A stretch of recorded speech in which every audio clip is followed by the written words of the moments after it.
Hello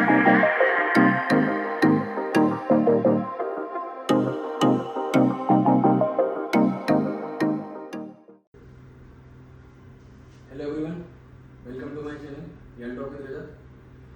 Today we have a special guest, Dr. Archana Patel, specialist of hair and skin doctor. So let's go for a grooming podcast. Welcome to my channel, ma'am. Hello. How are you? बस fine. Okay. Ma'am अधिकतर अभी problem चल रही है hair की, चाहे mains हो चाहे वुमेन्स हो, सभी को ये प्रॉब्लम रह रही है. तो मुझे काफ़ी क्वेश्चंस आए थे हेयर के रिलेटेड ग्रूमिंग में, तो मैंने कांटेक्ट करा तो मुझे स्पेशलिस्ट में आपका नाम मिला. सो थैंक्स फॉर गिविंग आपका वैल्यूएबल टाइम. बेसिकली इस पॉडकास्ट में मैं बताना चाह रहा हूँ हेयर ट्रीटमेंट, हेयर ट्रांसप्लांट और हेयर फॉल के बारे में. ओके. बेसिक रीजन, सबसे पहला रीजन मैं जानना चाहता हूँ हेयर फॉल स्टार्ट कहाँ से होता है. ओके. हेयर फॉलिंग के बहुत सारे रीज़न होते हैं. First of all, right now stress is the one of the biggest reason in our lifestyle. Second reason हो सकता है हमारा डाइट. थर्ड रीज़न हो सकता है लैक्टेशन मदर और प्रेगनेंसी की वजह से. फोर्थ रीज़न हो सकता है कभी कभी हमारा शेड्यूल मीन सेडेंटरी लाइफस्टाइल, उसकी वजह से. फिफ्थ रीज़न हो सकता है हेरिडिटरी, जीनेटिकली, जिसके फादर मदर या ग्रैंडमदर ग्रैंडफादर को हिस्ट्री है बाल्डनेस की, उसकी वजह से जीनेटिक की वजह से हेयर लॉस हो सकता है. और लास्ट वन रीज़न है हमारा बॉडी के अंदर hormonal changes. So there are so many reasons and age factor के हिसाब से there are different causes of the hair falling.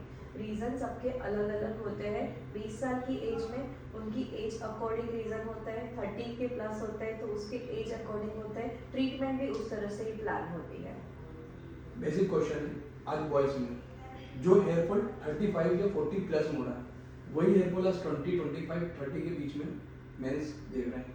Same इनमें गर्ल्स में स्टार्टिंग प्रॉब्लम 16, 18 से स्टार्ट हो जाती है. Yes. तो इसका रीजन क्या है, मतलब इतनी अर्ली एज में अर्ली एज के अंदर हेयर लॉस का रीज़न राइट नाउ दो रीज़न है. जस्ट बिकॉज ऑफ डाइट हमारा अच्छा नहीं है, क्योंकि न्यूट्रिशन फूड नहीं मिल रहा है. मैक्सिमम हम लोग 7 डेज में से 3 डेज आई थिंक सो निकाले तो 3 से 4 दिन सब लोग बाहर खा रहे हैं. 3 से 4 दिन ही घर पे जो हमारा फुल मील है वो मिल रहा है. Full meal means nutrition food जो हमको विटामिन B12 भी देता है. सबसे ज़्यादा हमको आयरन डेफिशिएंसी फीमेल में जो देखने को मिलती है वो हमको फूड नॉर्मल होम मील में से मिलता है. वो हम लोग को बेकरी प्रोडक्ट्स में से नहीं मिलेगा. तो first reason is early hair loss का है. सबसे ज़्यादा तो है diet. Second is stress induce, because आजकल जो लाइफस्टाइल है उस हिसाब से स्ट्रेस बहुत है. तो अभी अर्ली स्टेज के अंदर you know about the social media. So सब लोग का ऐसा है, छोटी छोटी चीज़ के अंदर अभी स्ट्रेस आ गया है. स्लीप साइकिल ठीक नहीं है. तो स्लीप साइकिल जो 60 से 8 आवर्स होनी चाहिए वो एक्चुअली में मिनिमम आप देखोगे तो रात को 1-2 बजे आप नेट सर्फिंग करके सोओगे, सुबह को उठोगे तो इतनी स्लीप साइकिल प्रॉपर नहीं मिलती है. तो उसका मेजर रीज़न 2 ही है अर्ली स्टेज में होने का. एक है सबसे ज़्यादा स्ट्रेस इंड्यूस है और डाइट है. Hormonal changes is also culprit, but mainly अभी की लाइफस्टाइल के हिसाब से मुझे लगता है कि मेरे पास जो पेशेंट्स आ रहे हैं वो राइट नाउ 50 to 25 एज के बीच के पेशेंट्स ज़्यादा आ रहे हैं. तो उसका मेन रीज़न है ओनली डाइट. यदि कोई 15 से 18, 20 में 25 में तो डिटेक्ट कैसे करेगा कि मेरा हेयर लॉस हो रहा है. हाँ, उसको डिटेक्ट करने के लिए घर पे ही you have to do a pull test. Pull test means क्या है, जो पूल टेस्ट के अंदर आपको रैंडमली किसी पूरे स्कैल्प में से 3 एरिया सिलेक्ट करना है. 1 एरिया, 2 एरिया, 3 एरिया. वहाँ पे ऐसा पार्टीशन करके 3-4 बार जो भी हाथ में आए वो ऐसा करके खींच लेना है. उतना जोर से खींचना है कि आपको वो उसका दर्द पता चले. You have to like prick it. तो हमको वो पुल करना है, देखना है कि उसमें कितना बाल हाथ में आ रहा है. तो 3 जगह में से आपको लगे कि 2 जगह में बाल आए हैं, 1 जगह में कोई भी बाल नहीं आया, तो आपका टेस्ट पॉजिटिव है. मीन्स पूलिंग टेस्ट में 3 जगह पे बाल निकले या 2 जगह पे बाल निकले तो आपको एक्टिव हेयर फॉलिंग है. सो आपको डॉक्टर को कंसल्ट करने की ज़रूरत है. स्टेजेस जैसे मैं कोई 15 में या कोई 20 हाँ। में गया तो किस किस स्टेज पे उसे पता लगेगा कि ये मेरा ये स्टेज है, स्टेज को कैसे कंट्रोल? ओके, एक्चुअली हेयर के हम लोग मेडिकली देखने जाए तो 3 स्टेज है, anagen, catagen and telogen. 3 stage है। 3 स्टेज किस तरह से हम लोग डिफाइन करते हैं? फर्स्ट इज एनाजन, वो हमारा 95% ग्रोथ वो स्टेज में होता है। 95% मीन हमारा ऑलमोस्ट ग्रोथ जो है वो ये फेज में हो जाता है। हमारा जो दूसरा फेज है कैटाजन, वो 1% है, जिसके अंदर पेशेंट का हेयर लॉस चालू होता है। मीन्स पेशेंट को पता चलता है अभी मेरे बाल झड़ रहे हैं, मीन्स हेयर लॉस होता है, यहाँ से खांचे आने चालू होते हैं मेल में। फीमेल्स के अंदर यहाँ से डेंसिटी कम होनी चालू होती है। This is the early stage of detect कि हमको बाल झड़ रहे हैं या हेयर लॉस हो रहा है। हेयर लॉस का मतलब एक ही है कि आपके बाल फॉल हो रहे हैं, झड़ रहे हैं लेकिन नए नहीं बन रहे हैं, तो उसको हेयर लॉस बोलते हैं। सिंपल लैंग्वेज में हमारे बाल का ग्रोथ है वो कम होता जा रहा है। सो एक क्वेश्चन है कि इस एज में क्या रिग्रोथ हो सकता है? यस, रीग्रोथ के लिए राइट नाउ मेडिकल फैकल्टी इतनी आगे आ गई है कि आप जब भी चाहो तब हेयर ग्रोथ ला सकते हो। There is a no age limit, you can do it for 60, 70, 80 तक आप बाल ला सकते हो, उसमें कोई रिस्ट्रिक्शंस नहीं है। लेकिन उसके स्टेजेस हैं कि आपको दवाई खाने की ज़रूरत है, लगाने की ज़रूरत है, या कोई ट्रीटमेंट की ज़रूरत है, या ट्रांसप्लांटेशन की ज़रूरत है। तो there are so many stages. Patient का बाल कितना झड़ा है उसके ऊपर उसका ट्रीटमेंट डिसाइड होता है। आप बता सकते हो फर्स्ट स्टेज सेकंड स्टेज में एक नॉर्मल ट्रीटमेंट किस हिसाब से ले सकता है? हाँ, यूजुअली हम लोग देखने जाए तो 7 to 8 स्टेज होते हैं बाल के। मेल के अंदर बोल रही हूँ मैं राइट ना। मेल के अंदर सबसे पहला साइन होता है मेरे बाल झड़ रहे हैं लेकिन अभी पहले से यहाँ पे खांचे आने चालू हुए हैं, मीन्स Okay. ये एरिया Like में this से ये एरिया में से बाल झड़ना चालू हुआ है, वो फर्स्ट सिम्टम है। Okay. तो आपको वो ही सिम्टम पे डॉक्टर को कंसल्ट कर लेना है। तो यूजुअली 2 to 3 मंथ में आपके हेयर रीग्रोथ हो सकते हैं विथ मेडिसिन ओनली, दवाई से ओनली। आपका स्टेज जब 3 और 4 आता है तब क्या होता है सिम्टम्स? ये बाल तो गए हैं लेकिन ये बाल भी जाने के चालू हुए हैं। तो यहाँ पे आपको एक स्पॉट दिखना चालू होगा, धीरे धीरे हेयर फॉलिंग आपको यहाँ से होगा, बीच के पोर्शन से। तब हम लोग कॉम्बिनेशन थेरेपी यूज करते हैं, मीन्स ट्रीटमेंट होती है साथ साथ में मेडिसिन होती है। तो हमको 2 कॉम्बिनेशन थेरेपी होती है, उसको स्टेज ऑलमोस्ट 4-5 का जिसका स्टेज है तभी हम लोग यूज करते हैं। लास्ट इज द ओनली जब पूरा बाल हो जाता है, जब बाल है ही नहीं तो last is a hair transplantation. तो देयर इज अ 3 मेनली हम लोग ट्रीटमेंट करते हैं 3 स्टेज में, कि जब मेडिसिन से करते हैं जो इनिशियल स्टेज होता है, second is the treatment plus medicine and last one is the transplant. अभी बॉलीवुड को देखिए, कुछ एक्टरों को देखिए या क्रिकेटरों को देखिए, हम्म। यंग लड़के जो 25 से 35 के बीच में काफी उन्हें हेयर ट्रांसप्लांट कर रहे हैं। यस, तो क्या ये सही है और कितना मतलब कितना कॉस्ट हो सकता है हेयर ट्रांसप्लांट का? Okay. First of all hair transplantation वो सबसे मैं बोलती हूँ कि सबसे सही ट्रीटमेंट है। उसका एज लिमिट है 18 प्लस। अभी राइट नाउ ट्रेंड चला है कि पेशेंट आते हैं कि हमारी हेयरलाइन रिड्यूस हुई है, तो वो लोग अर्ली स्टेज पे डिटेक्ट हो जाते हैं, तो उनके पास चांस है हेयर लाइन ट्रांसप्लांटेशन का। ओनली आपको पूरा करवाने की वेट नहीं करना है Only starting आपका। point. यस, अभी ऐसा ट्रेंड है कि जब पूरा बाल्डनेस होने की सब नहीं वेट करते हैं, एवरीवन वांट टू कि हमारी हेयर लाइन रिड्यूस हो तभी से ट्रीटमेंट चालू हो जाए। तो जिसको ट्रीटमेंट में नहीं जाना है, किसी के पास ऐसा है कि मुझे तुरंत रिजल्ट चाहिए, तो उसके अंदर we have to go for hair transplantation. उसको हेयर लाइन ट्रांसप्लांटेशन बोलते हैं, जो ओनली आगे के एरिया में होता है। और उसमें FUE follicle unique extraction means एक एक बाल निकाल के एक एक बाल डालना, वो ट्रांसप्लांट होता From this है। side to this side. ये डोनर एरिया है, ये रिसेप्टर एरिया है, मीन्स जहाँ से हम लोग बाल लेते हैं, मीन्स देते हैं, यहाँ से लेते हैं।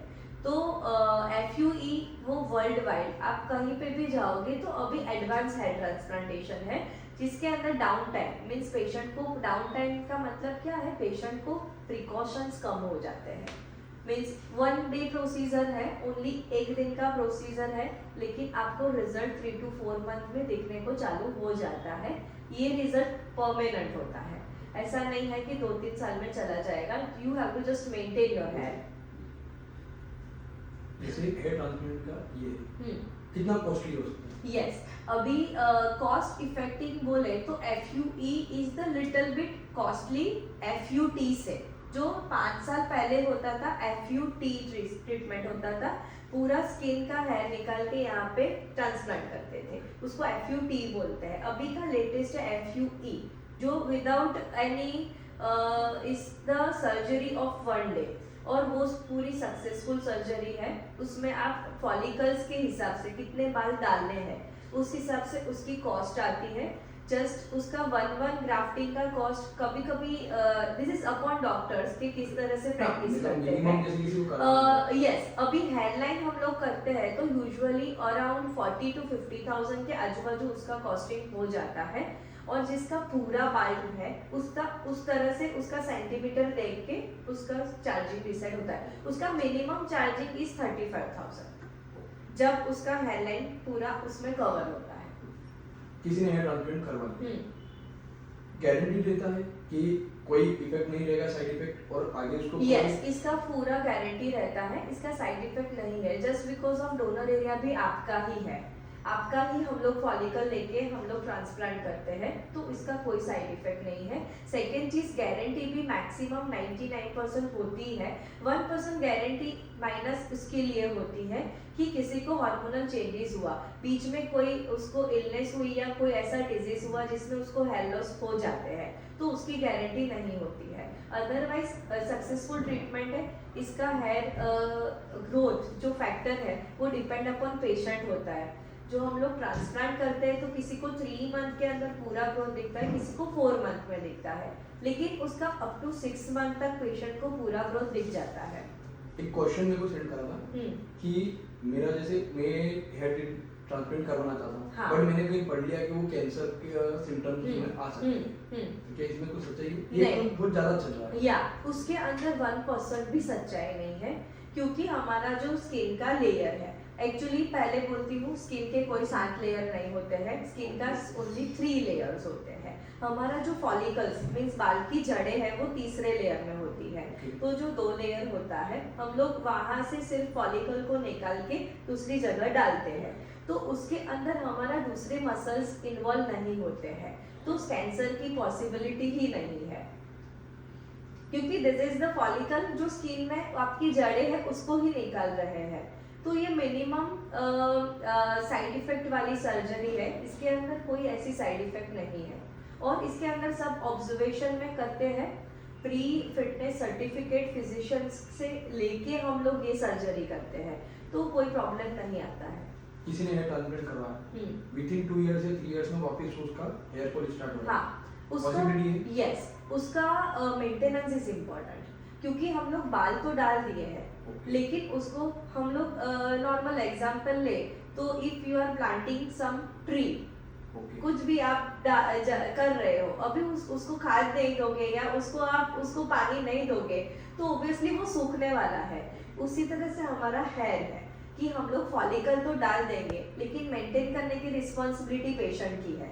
हाँ, कि हम लोग जो लाइक मैं प्रिस्क्राइब करती हूँ आप यही शैम्पू यूज करो, फिर पेशेंट 6 महीने के बाद अपना कुछ भी यूज कर लेता है, अपना लाइफस्टाइल मेंटेन नहीं रखता है, या स्मोकिंग ड्रिंकिंग उसका ज्यादा हो जाता है, तो उसकी साइड इफेक्ट आएगी। स्मोकिंग ड्रिंकिंग इफेक्ट करती है? यस, होती है। स्मोकिंग सबसे ज्यादा इफेक्ट करता है, क्योंकि स्मोकिंग से हमारा हेयर फॉलिकल की जड़ें कमजोर होती है। एक मैंने काफी प्रोडक्ट देखे, आइदर शैम्पू और रिसेंटली अभी एक तेल चल रहा है कि आदिवासी तेल है, हाँ, आप इसको लगाओ, हाँ, और आपका कोई अदर कोई भी आपको हाँ, क्या ऐसा कोई मेडिकल प्रोडक्ट रहता है कि मैं तेल लगाऊं या शैम्पू लगाऊं तो मेरा हेयर फॉल नहीं होगा? Yes, we are the Indian people, so obvious चीज है कि हम लोग इस सब में भी मानेंगे, और एज अ इंडियन मैं भी मानूंगी, लेकिन I didn't know about that oil का उसमें कंटेन क्या है, क्योंकि आयुर्वेदिक प्रॉपर्टी है तो हमको उसका नॉलेज नहीं है। तो वो पता नहीं है कि उसका रिजल्ट कैसा आएगा। लेकिन हाँ, ऐसा एक्चुअली कोई मिरेकल प्रोडक्ट नहीं है जो आपकी बॉडी में इनबिल्ट में से क्योर करके आपका बाल ला देगा। वो प्रोडक्ट होता है मेंटेनेंस के लिए, कि आपके जितने बाल हैं वो सही रहे। नए रूट्स आपके बन सकते हैं लेकिन ड्रास्टिकली चेंज नहीं होता है। उस पे लिखा रहता है, मैंने पढ़ा था 100% गारंटी हेयर फॉल नहीं होगा। तो इस पे गवर्नमेंट देखती नहीं है, या कोई एक्शन नहीं लेता है कि आप जैसे एक कंज्यूमर को या कस्टमर को आप एक फेक प्रोडक्ट दे रहे हो, हाँ, उसी के नाम से। लेकिन we didn't know about the fake product. उसमें फेक प्रोडक्ट नहीं बोल सकते हम लोग, क्योंकि वो आयुर्वेदिक है। आयुर्वेदिक प्रोडक्ट वो लोग भी जड़ी बूटियों से ही बना रहे हैं। Actually I am allopathic practitioner, but I don't oppose the ayurveda just because of we are Indians. मैंने पहले ही बोला, और वो हम लोग डिनाई नहीं कर सकते कि आयुर्वेदिक गलत है, बराबर। तो उसके अंदर भी यू ऑयलिंग का काम हेयर ग्रोथ का नहीं है। ऑयलिंग का काम है हेयर के ग्रोथ को सिर्फ हमारा नरिशमेंट देना। मीन्स उसकी जो प्रॉपर्टी है वो एब्जॉर्ब करती है आपके बालों के अंदर, सिर्फ वो जाके नरिशमेंट देता है। उसका काम रीग्रोथ का नहीं है। एक क्वेश्चन देता है, क्या मैं शैम्पू चेंज करूं? और मैंने जैसे आइदर मेंस में या वुमेन में शैम्पू चेंज करने का रहता है, तो कुछ डॉक्टर कहते हैं ये आपको करना चाहिए, और कुछ मना करते हैं जो आपने शैम्पू वन टाइम यूज करा ये कंटिन्यूटी रखना चाहिए। यस, क्या है हाँ, इसके लिए मैं एक ही बात बोलना चाहूंगी। Every shampoo having different pH. सब शैम्पू का अलग अलग कंटेंट है, सब शैम्पू का अलग अलग प्रोडक्शन है, राइट। तो सबका पीएच बैलेंस अलग है। हमारी जो स्कैल्प को 5.5 पीएच चाहिए, वो हर एक शैम्पू मेंटेन नहीं कर पाएगा। अभी आप एक बॉटल आप यूजुअली 25 डे टू 30 डे में फिनिश करोगे, तो एक महीने में पीएच आपकी होगी 5.7। फिर नेक्स्ट मंथ आप चेंज करोगे, आपकी पीएच हो जाएगी 5.3। नेक्स्ट मंथ फिर से चेंज करोगे, आपकी पीएच हो जाएगी 5.5, राइट। तो every month you are using different shampoo, तो एवरी मंथ यू आर, आपका स्कैल्प का जो पीएच है वो चेंज हो रहा है। आपकी स्कैल्प पीएच मेंटेन ही नहीं कर रहा है। इसके लिए मेरी सलाह है एक ही शैम्पू यूज करना, क्योंकि उसकी पीएच मेंटेन रहेगी थ्रू आउट द आपका पूरा ईयर। उसकी पीएच मेंटेन रहेगी तो हेयर इश्यूज काफी कम होंगे। वीक में कितनी बार शैम्पू यूज करते हैं? ऑल्टरनेट है, यस। आइदर ऑयल यूज करता हूं कोई तो ऑयल यूज करता हूँ तो मेरी तरफ से फुल डे ऑयलिंग मैं अवॉइड करने को बोलती हूँ, जस्ट बिकॉज ऑफ पॉल्यूशंस। और मैं ओवरनाइट ऑयलिंग ही एडवाइस करती हूँ। रात को ऑयल लगाओ, सुबह में वॉश करो।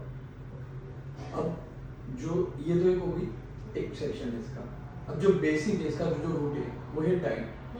तो मैं पर्सनली आपसे जानना चाहता हूँ, व्यूअर हर कोई जानना चाहता है कि किस डाइट को मॉर्निंग में ले, इवनिंग में क्या रहेगा, आफ्टरनून क्या रहेगा, नाइट का क्या है, और किसको अवॉइड कर सकूँ। ओके, हेयर के लिए एक्चुअली सबसे ज़्यादा मैं वेजिटेरियन पेशेंट्स के लिए बोलूँगी, और नॉन वेज के अंदर भी एक दो ऑप्शन दूंगी, लेकिन मेरा प्रायोरिटी वेजिटेरियन पेशेंट में रहेगा। तो वेजिटेरियन पेशेंट के अंदर you have to take a mainly protein rich diet. Protein rich diet में सबसे ज़्यादा वेजिटेरियन में ऑप्शंस कम हो जाते हैं। तो आपको क्या क्या लेना चाहिए, उसमें पहला ही ऑप्शन है मिल्क प्रोडक्ट्स। आपको मिल्क प्रोडक्ट्स के अंदर you can take paneer, you can take curd, दही ले सकते हो, छाछ ले सकते हो, पनीर ले सकते हो। सेकेंड चीज़ है स्प्राउट। सबसे ज़्यादा हमारे यहाँ पे स्प्राउट्स मीन्स हमारे जो कठोर होते हैं, तो वो लेने चाहिए, या चने लेने चाहिए, या फिर मग लेने चाहिए। वो सब हम लोग कठोर में ले सकते हैं, वो सबसे प्रोटीन रिच डाइट है। And third one is leafy vegetable, जो पालक होता है या फिर मेथी होती है, उस सब में सबसे ज़्यादा आयरन मिलता है हमको। तो iron is also important for hair and skin both. तो हमको वो सब वेजिटेबल्स और फ्रूट्स के अंदर देखने जाए तो मेरी तरफ से सबसे ज़्यादा फ्रूट का इम्पोर्टेंस हेयर के अंदर कम है। स्किन में साइट्रिक फ्रूट ज़्यादा लेने चाहिए, लेकिन हेयर में मैं प्रोटीन रिच डाइट भूलती हूँ। सो जो डाइट रहती है ये कंटिन्यू, एक मेरे को चार्ट बना के 3 मंथ 6 मंथ तक कंटिन्यू रखना है, या फिर नहीं, ये कैसा है कि एवरी ये मैं इसके लिए मना करती हूँ कि आप 3 मंथ फॉलो करोगे तो वो 3 मंथ का ही डाइट है आपका। What about your 9 months? आपका पीछे का 9 मंथ्स क्या है, राइट? तो वो भी इम्पोर्टेंट रोल प्ले करेगा। ये थोड़ा ट्रिकी क्वेश्चन है, क्योंकि 3 मंथ आप डाइट फॉलो करोगे, फिर 9 मंथ के अंदर आप कुछ भी कंज्यूम कर लोगे तो डेफिशिएंसी तो बॉडी में पीछे भी होने वाली है। तो अभी you have to- जैसे आप कोई पेशेंट है आपका, आपने सजेशन दिया कि ये 6 मंथ का कोर्स है, हाँ। उसकी डाइट जो रहती है 6 मंथ तक ही कंटिन्यू रखता है, हाँ। पर वो चेंज हो जाती है उसकी हाँ ऑटोमेटिक 7 हाँ मंथ में। हाँ यस नहीं, मैं उस तरह से आपको एडवाइस करूंगी कि डाइट और मेडिसिन का कोई लेना देना नहीं है। ओके। आपकी दवाई चल रही है आपके स्कैल्प के लिए, आपके हेयर के लिए, मैं आपको डाइट दे रही हूँ फुल बॉडी के लिए। तो फुल बॉडी के लिए डाइट है तो you have to consume whole year. इसके लिए ऐसा नहीं कि मेरी दवाई का कोर्स खत्म है तो डाइट खत्म है, you have to take after that also. But वहाँ लापरवाही होती है ऑन दैट पार्ट। हाँ यस दैट्स व्हाई ना हेयर फॉलिंग का इशू आपको हर साल में पेशेंट आएगा मेरे पास कि मुझे पहले ठीक था, अभी 1 साल अच्छा रहा, फिर से होने लगा है, just because of nutrition lacking हुआ है। उसका वहाँ तक चल रहा था, वहाँ से हाँ avoid करा। कि आपने अभी दवाई ली है, 3 महीने का कोर्स खत्म किया है, आपको अच्छा है क्योंकि उसमें मैं न्यूट्रिशन ऐड कर रही हूँ। फिर आपको 3 महीने के बाद मेंटेनेंस नहीं अच्छा हुआ है तो आप नेक्स्ट ईयर फिर से आओगे कि मुझे फिर से हेयर फॉलिंग हुआ है, तो उसको अवॉइड करने के लिए आप 9 महीने भी डाइट चालू रखो। एक क्वेश्चन था, किसी का पूरा स्कैल्प हो गया, क्या पॉसिबिलिटी है उसका हेयर रीग्रोथ हो सकता है? 99% मैं फ्रेंकली मना करती हूँ क्योंकि जब आपका ग्रेड 6 हो जाता है, ग्रेड 6 का मतलब है यहाँ से ये 4 फिंगर पीछे चली जाती है बाल, ये पूरा बाल है, तब मैं बोलती हूँ कि कोई दवाई से आपका ठीक नहीं होगा, वेस्ट ऑफ मनी है क्योंकि उसमें ट्रांसप्लांटेशन एक ही ऑप्शन है, वो भी डोनर एरिया अच्छा होगा तो। यदि किसी का डोनर एरिया अच्छा नहीं है, नहीं चांसेस है, यू कैन लाइक उसका वी लगा सकते हो या एक्सटेंशन करवा सकते हो और कुछ नहीं। This is my last question. हाँ any suggestion for specially for men हाँ and women, Yes. Specially girls, हाँ। यू कैन गिव दैट ये हेयर को अपनी अच्छा रखने के लिए, okay. बेसिक डाइट एंड हाँ। नॉर्मल कौन सा शैम्पू या ऑयल वो यूज कर सकता है? डन। पहले मैं मेल की बात करूंगी। Okay. मेल के अंदर first of all alternative wash is very important, daily wash नहीं करो Okay. प्लीज, क्योंकि मेल के अंदर फ्रीक्वेंटली देखने को मिला है हर रोज वॉश करते हैं, डेली बाल धोते हैं, तो वो नहीं करो क्योंकि एक्सेसिव हेयर ऑयल, हमारा जो सीबम प्रोडक्शन है, ऑयल नेचुरल ऑयल है, वो भी निकल जाता है, Okay. राइट। तो फर्स्ट टिप है मेरी मेल के लिए, ऑल्टरनेटिव वॉश करो एक एक दिन छोड़ के। Okay. पॉसिबल हो तो 2 चीज है, इफ आपको डैंड्रफ है तो आप डॉक्टर को दिखा के medicated anti dandruff shampoo use करो, नहीं कि कमर्शियल कोई भी मेडिकल स्टोर से या कोई भी स्टोर से जाके एंटी डैंड्रफ शैम्पू लेके यूज करो, राइट। तो एक वो टिप है। सेकेंड चीज कि मेल के अंदर डाइट के अंदर आप कभी पेशेंट्स ये आते हैं कि जिम जाते हैं तो हम लोग प्री वर्कआउट या कुछ प्रोटीन इंटेक पाउडर वाला रहते हैं, तो मेरी तरफ से वो लेना चाहिए, लेकिन फिर साथ में आप डाइट भी फॉलो करो। एक्सेसिव प्रोटीन भी बॉडी में नहीं होना चाहिए वरना उसकी साइड इफेक्ट में भी हेयर फॉलिंग होगा। तो if you are taking good diet then वो डब्बा अवॉइड करो, बराबर। एंड यस मेरा लास्ट मेल के लिए टिप है, आप एवरी ईयर 20 एज के ऊपर हर 1 साल में ब्लड टेस्ट करवा सकते हो। विटामिन के मीन्स B12 है, D3 है, आयरन डेफिशिएंसी है, तो हम लोग 3 टेस्ट आपको मैं एडवाइस करती हूँ कि आप करवा सकते हो क्योंकि उसकी डेफिशिएंसी की वजह से बाल तुरंत झड़ जाते हैं। तो 20 ईयर के एज के ऊपर के जो भी मेल है वो ये 3 टेस्ट करवा सकते हैं। हाँ, और फीमेल के लिए मैं एडवाइस करूँगी उनको भी ऑल्टरनेटिव वॉश करना है, लेकिन फीमेल में मेरा एक अच्छा टिप है कि स्टाइलिंग कम करो, क्योंकि हेयर स्टाइलिंग प्रोडक्ट्स आयरनिंग है या आप ज़्यादा हॉट आप ब्लो ड्राई करवाते हो या फिर हेयर स्पा करवाते हो, उसमें ऑब्वियसली केमिकल्स यूज होते हैं, तो उसके अंदर हेयर फॉलिकल्स, आपकी जो जड़ें हैं वो थिन हो जाती है, पतली हो जाती है, उसकी वजह से हेयर लॉस के इशू होते हैं। फीमेल में ग्रोथ फैक्टर ज़्यादा होता है मेल से, तो उसकी वजह से एक बेनिफिट वो मिलता है कि आपको हेयर नए तुरंत आ जाएंगे, लेकिन जो एलोपेशिया मीन्स फीमेल में भी एलोपेशिया का डिजीज हो सकता है, मीन्स बाल्डनेस आ सकती है, तो उसको अवॉइड करने के लिए आप फीमेल्स के अंदर भी मैं आयरन रिच फूड बोलूँगी, B12 D3 तो ओके है, लेकिन आयरन रिच फूड ज़्यादा लेना है क्योंकि फीमेल में आयरन डेफिशिएंसी ज़्यादा कम होती है। तो वो एक मेरी तरफ से एडवाइस है। फीमेल में सबसे ज़्यादा डाइट में पालक, चना और गुड़ 3 चीज़ लेनी चाहिए जो सबसे ज़्यादा आपका हेयर ग्रोथ भी करेगा। और मेंस के लिए? मेंस के लिए प्रोटीन रिच फूड। हाँ, प्रोटीन के अंदर नॉन वेजिटेरियन के ऑप्शन है एग या फिश, तो में से एक ले सकते हो। Thanks for giving your valuable time. Thank you, thank we you. Hope कि एक जैसे मेरे स्किन के भी रहे हैं, यदि फ्यूचर में रहा तो मैं स्किन के रिलेटेड भी मेरे पास sure sure sure sure. Thank you ma'am, thanks for thank you, thank you.